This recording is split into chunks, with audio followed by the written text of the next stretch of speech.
আসসালামু আলাইকুম রহমতুল্লাহি ওয়া বারাকাতুহু। আশা করি সকলেই ভালো আছেন। আমাদের আস্থার জায়গাটা আসলে দিন দিন কিন্তু সরে যাচ্ছে। আপনি মনে করেন আমরা আমাদের দেশটা ২৪শে যে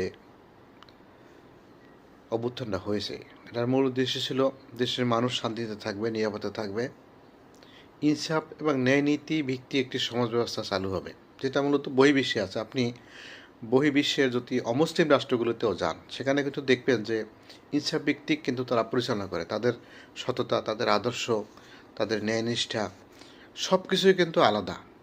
আমরা কিন্তু ব্যতিক্রম। ব্যতিক্রম বলতে এই ভারতীয় উপমহাদেশ যেটা বলতে বোঝায়, মনে করেন ভারতে সে কি একই অবস্থা, দুর্নীতির করালগ্রাস সেখানে আছে।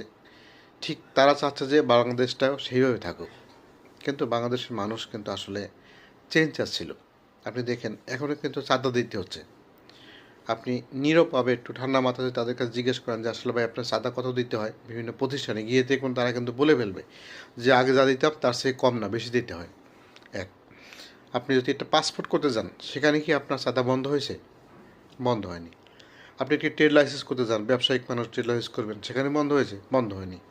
আপনি যদি কোনো প্রতিষ্ঠান থেকে আপনি ঋণ নেবেন, মনে করেন কোনো এনজিও থেকেও তো ঋণ নেন, সেখানেও কিন্তু আপনাকে কি ঘুষ দিতে হচ্ছে বা বসকে খুশি করতে হচ্ছে, তারপরে কিন্তু আপনি পাচ্ছেন। তাহলে কি এদেশের মানুষ কিন্তু যেমন আছে তেমনি রয়ে গেছে, বরং তাদের সাথে আরও খারাপের দিকে যাচ্ছে।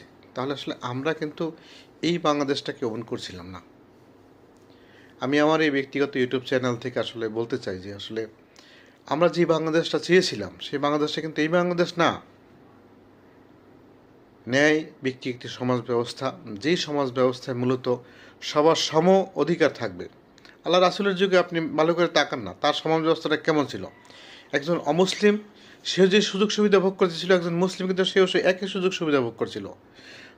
মূলত অমুসলিমদের কারণে নিরাপত্তা বেশি দিয়েছিল, কারণ তাদের যার যার ধর্ম সে পালন করতো নির্দ্বিধায়, সেখানে কোনো বাধা সৃষ্টি করা হতো না।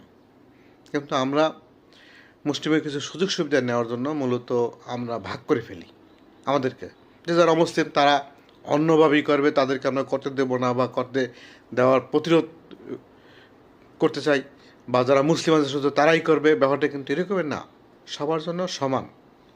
আসুন আমরা একটি সমাজভিত্তিক আদর্শ রাষ্ট্র, ন্যায় ইনসাফ, যেখানে সব মানুষের সমান সুযোগ সুবিধা থাকবে, সে ধরনের একটি সমাজ ব্যবস্থা গড়ে তুলি। দেখা হবে, কথা হবে ইনশাআল্লাহ। আসসালামু আলাইকুম ওয়া রাহমাতুল্লাহি ওয়া বারাকাতুহু।